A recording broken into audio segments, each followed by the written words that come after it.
রোজা যখন রাখে শরীর ক্লান্ত হয়, শরীর দুর্বল হয়। কাফের মুশরিকরা এই সুযোগ হাতছাড়া করতে চাইল না যে মুসলমানরা রোজা রাখবে, এটা সুনিশ্চিত তারা দুর্বল হবে, যুদ্ধে তারা আমাদের সাথে পেরে উঠবে না, তাদেরকে কচুকাটা করে ইসলামকে পৃথিবীর জমিন থেকে নিশ্চিহ্ন করে দেব। তুমুল যুদ্ধ শুরু হয়ে গেল। দীর্ঘ সময় যুদ্ধ চলতে লাগলো। আল্লাহর হাবিব সাল্লাল্লাহু আলাইহি ওয়াসাল্লাম দুই হাত উত্তোলন করলেন।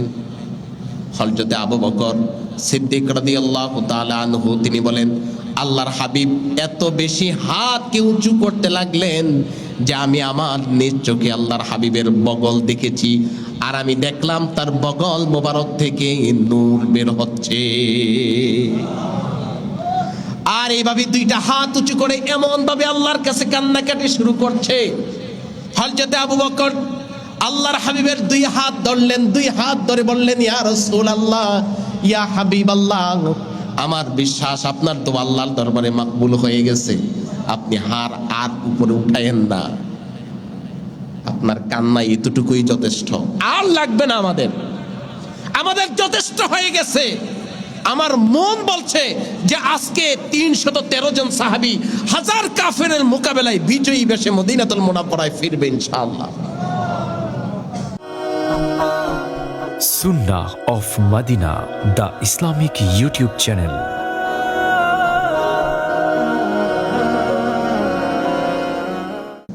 আরব আমিরাতের যতগুলি রাষ্ট্র আছে, প্রতিটি রাষ্ট্রে মার্কিন, আমেরিকা যুক্তরাষ্ট্র এরা এদের মার্কিন ঘাঁটি তৈরি করে রেখে দিয়েছে। ওই জায়গা থেকে ওদের নিয়ন্ত্রণে পুরা আরব ক্রান্তিগুলির কান ধরে ধরে ওরা ঘুরায়। ওরা যেদিকে ঘুরায় তারাও সেদিকে ঘুরে। এই কারণে এবার ইরান একরকম ক্ষিপ্ত হয়েই ওই আরব আমিরাতের যতগুলি মার্কিন ঘাঁটি আছে, প্রতিটি মার্কিন ঘাঁটিতে মিসাইল হামলা করে ধ্বংসস্তূপে পরিণত করেছে। আমরা অনেকেই মনে করি যে আরে ইরান, তাদেরকে আমরা মুসলমান বলি, মুসলমান কেন আবার সৌদি আরবে হামলা করে, বাহরাইনে হামলা করে, দুবাইয়ে হামলা করে, আরব আমিরাতে হামলা করে? এটা তো মুসলমানের কাজ না। মুসলমানের কাজ তো হইল কাফের মুশরিকদেরকে হামলা করে ইসলামকে বিজয়ী করবে। কিন্তু ইরান মুসলমান পরিচয় দিয়ে আবার মুসলমানদের দেশে হামলা করে কেন? ইরান বলে যে আমরা মুসলমানের দেশে হামলা করি না। যেই মুসলমানরা কাফের মুশরিকদের গোলামিতে সময় অতিবাহিত করছে, ওই দেশগুলির ঘাঁটিগুলি, আস্তানাগুলি আমরা ধ্বংস করে মুসলমানদেরকে জেলখানা থেকে মুক্ত করতে চাই। এটাই হলো ইরানের বক্তব্য। কিন্তু আমাদের কপাল যে দাসত্বের জিনজিরে আবদ্ধ হয়ে গেছে, আমরা সেই দাসত্বর জিনজির থেকে মুক্ত হতে চাই না। আমরা গোলামি করেই সময় অতিবাহিত করতে চাই। এটা মুসলমানের চরিত্র নয়।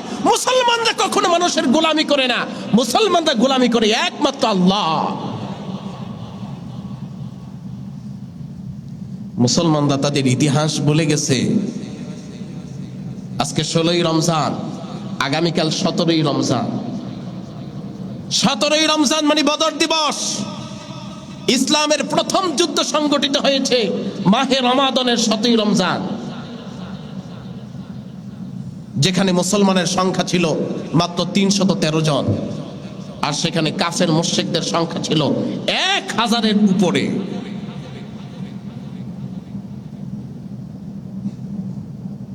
সংখ্যা দিয়ে জয় পরাজয় নির্ধারণ হয় না। জয় পরাজয় নির্ধারণ হয় একমাত্র কার পক্ষ থেকে? আল্লাহর পক্ষ থেকে। আল্লাহর হাবিব চিন্তায় পড়ে গেলেন, ওইদিকে 1000-এর উপরে আর আমার এদিকে মাত্র 313 জন। আমি এদেরকে নিয়ে কেমন করে যুদ্ধ করব? কেমন করে কাফেরদের মোকাবেলা করব? মক্কায় ছিলাম 53টি বছর, আল্লাহর হাবিবকে লাঞ্ছনা দিয়েছে। নির্যাতন করেছে, নিপীড়ন করেছে, সর্বশেষ সমস্ত মুসলমানদেরকে মক্কা থেকে বিতাড়িত করেছে। কেউ বিভিন্ন দেশে হিজরত করেছে, আবার পেয়ারা নবী সাল্লাল্লাহু আলাইহি সাল্লামের সাথী হয়ে মদিনাতুল মুনাওয়ারায় হিজরত করেছে। সেখানে যাবার পরেও মক্কার কুরাইশরা বলল যে না, মুহাম্মদ সাল্লাল্লাহু আলাইহি সাল্লাম তিনি মক্কা থেকে চলে গেছে, তাই শেষ নয়, মদিনায় গিয়ে রাষ্ট্র কায়েম করছে, না তা হতে পারে না, আমরা সেখানেও তাকে হামলা করে ধূলিসাৎ করে দিব, যাতে করে ইসলামের কোনো নাম নিশানা পৃথিবীতে না থাকে।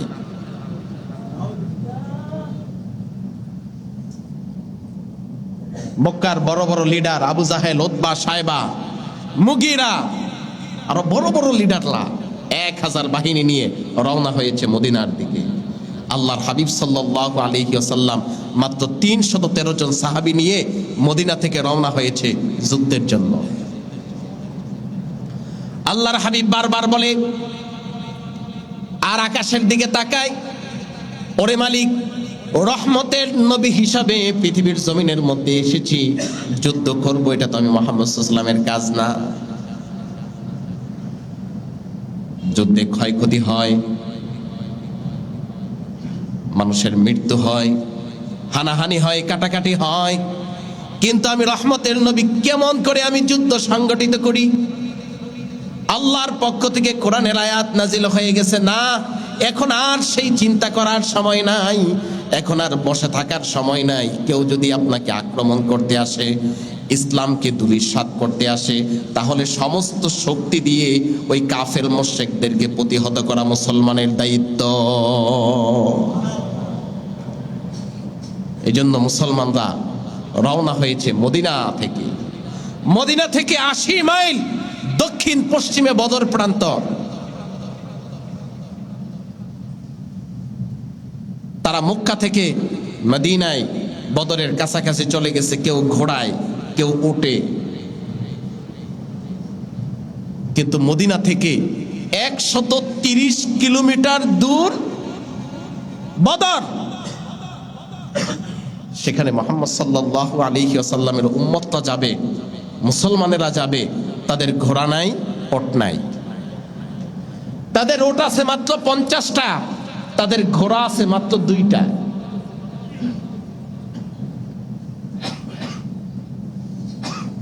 তারা পায়ে হেঁটে রওনা হয়েছে। কি ইমানে জজবা! সাহাবায়ে কেরাম বলেন তারা আসছে ওট দিয়ে, ঘোড়া সওয়ার হয়ে।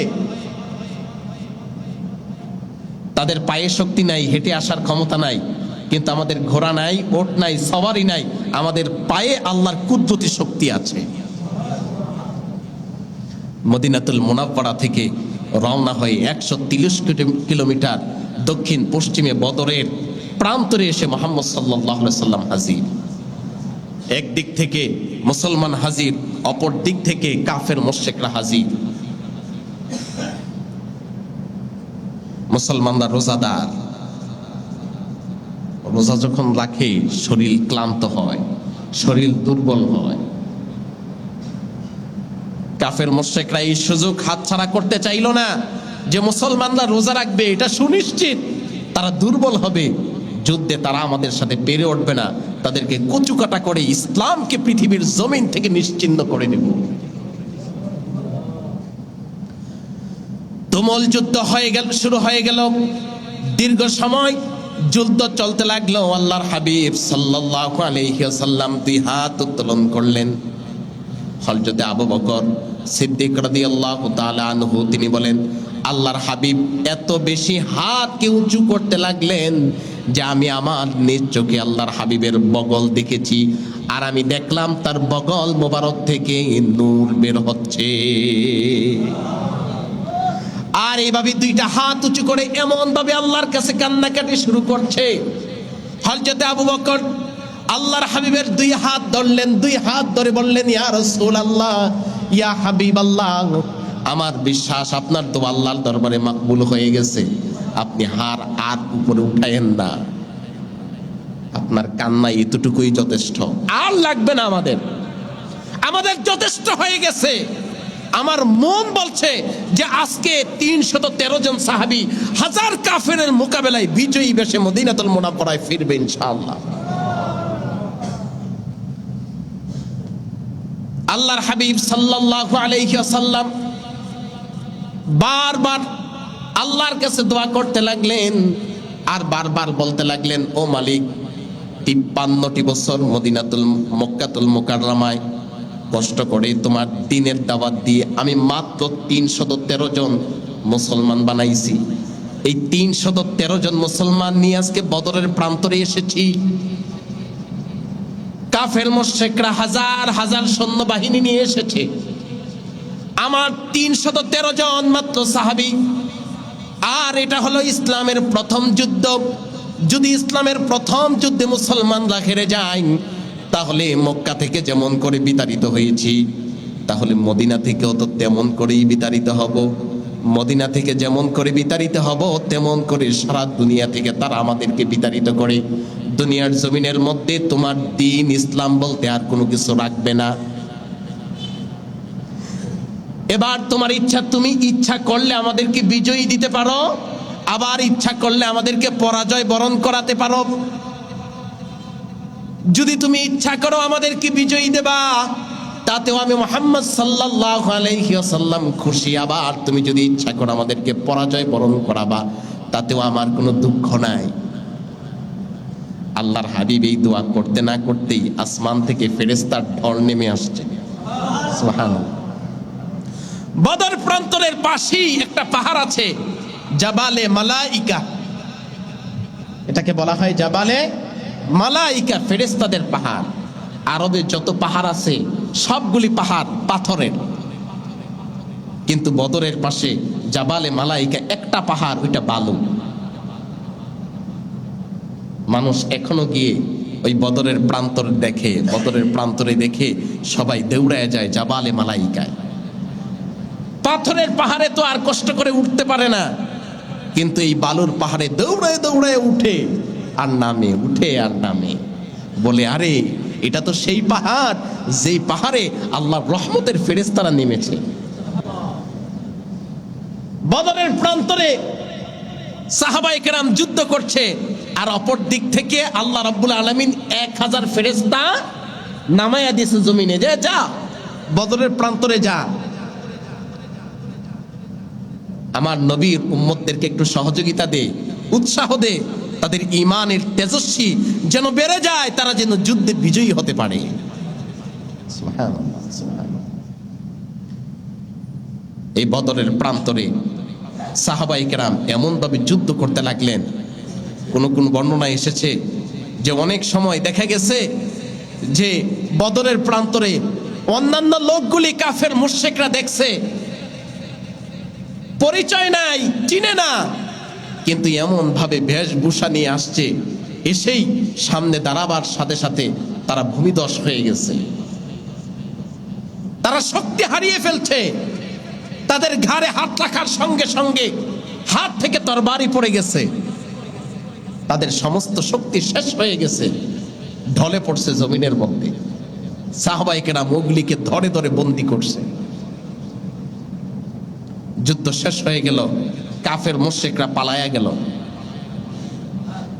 70 জন কাফের মুশরিক সেদিন মৃত্যুবরণ করেছে। তার মধ্যে উল্লেখযোগ্য একজন, যিনি আল্লাহর হাবিবকে সবচেয়ে বেশি কষ্ট দিয়েছে, ইসলামের সবচেয়ে বেশি ক্ষতি করেছে, সেই আবু জাহেল এই বদরের প্রান্তরে বদরের যুদ্ধে মৃত্যুবরণ করেছে। 70 জন মৃত্যুবরণ করেছে, 70 জন বন্দী হয়েছে। আর অপরদিকে মুসলমান একজনও বন্দী হয় নাই, 14 জন সাহাবী শাহাদাতের পিয়ালা পান করেছে। বদরের পাশে এখনো তাদের সেই কবর আছে একসাথে। যারা উমরায় যায়, হজে যায়, তারা বদরের প্রান্তর দেখতে যায়, যে কোন সেই প্রান্তর যেই প্রান্তরে রোজা রেখে সাহাবায়ে কেরাম 1000 এর অধিক কাফের মুশরিকের মোকাবেলায় ইসলামকে বিজয়ী করে এনেছে। সেই চিহ্ন, সেই নিদর্শন দেখে এখনো মানুষের ঈমানকে তাজা করে। কিন্তু বড় আফসোস, সেই সাহাবায়ে কেরামের ঈমান আজ আমাদের ঈমান। তাদের ছিল কেমন ঈমান, আজ আমাদের হয়েছে কেমন ঈমান। তারা জীবন দিয়েছে, গোলামিকে বেছে নেয় নাই। আর আমরা জীবনকে এত বেশি মায়া করি যে গোলামি করতে করতে জীবন শেষ করে ফেলছি। এজন্য মুসলমান কখনো গোলামি চায় না। মুসলমান গোলামি করে একমাত্র আল্লাহ। এজন্য ইরান এবার আমেরিকাকে ধরছে, ধরার মতোই ধরছে। আমরা হৃদয়ের গভীর থেকে ইরানের জন্য দোয়া করি, মুসলমানরা যেন পৃথিবীর জমিনের মধ্যে বিজয়ী হয়, কাফের মুশরিকদের হাতিয়ারকে যেন চূর্ণ বিচূর্ণ করে ইসলামের পতাকাকে আবার আরব দেশগুলিতে পরিপূর্ণভাবে উত্তোলিত করতে পারে। সমস্ত আরব জাতি যেন আবার কোরআনের ছায়াতলে আশ্রয় নিয়ে আল্লাহর দ্বীনকে প্রতিষ্ঠিত করার লক্ষ্যে কাজ করে যেতে পারে।